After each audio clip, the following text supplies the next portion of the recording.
everybody, welcome to day 107 of Rhys's stories, and today I'm going to be reading you the whale song, so I hope you enjoyed the story.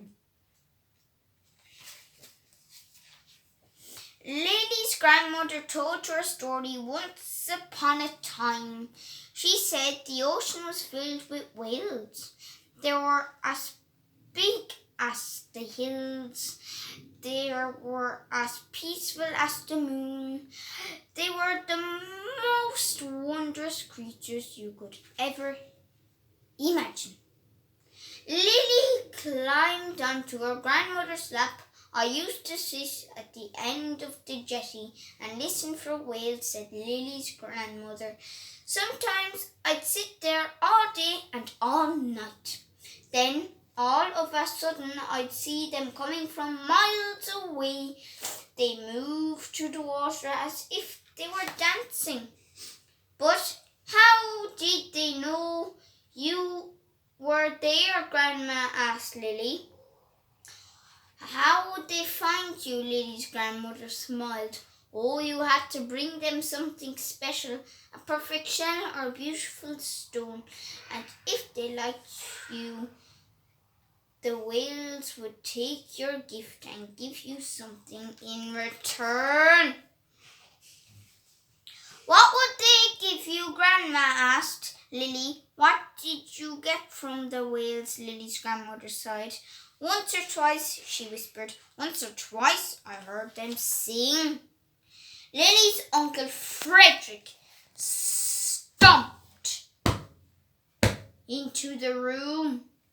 You're nothing but a daft old fool, he snapped. Whales were important for their meat and for their bones and for their blubber. If you have to tell Lily something, then tell her something useful. Don't fill our head with nonsense singing whales indeed. There were whales here millions of years before there were ships or cities or even cavemen, continued Lily's grandmother. People used to they were magical. People used to eat them and boil them down for oil, grumbled Lily's Uncle Frederick, and he turned his back and stomped out to the garden. Lily dreamt about whales in her dreams. She saw them as large as mountains and bluer than the sky in her dreams. She heard them singing, their voices like the wind. In her dreams they leapt from the water and called her name. Next morning, Lily went down to the ocean. She went where no one fished or swam or sailed.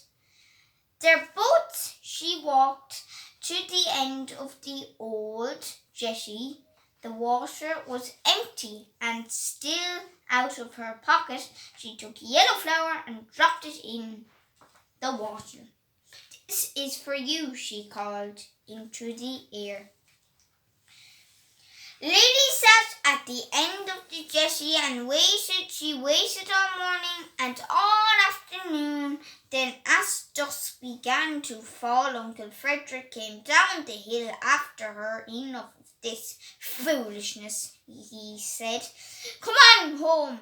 I'll not have you dreaming your life away.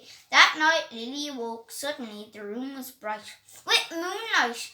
She sat up and listened. The house was quiet. Lily climbed out of bed and went to the window. She could hear something in the distance on the far side of the hill.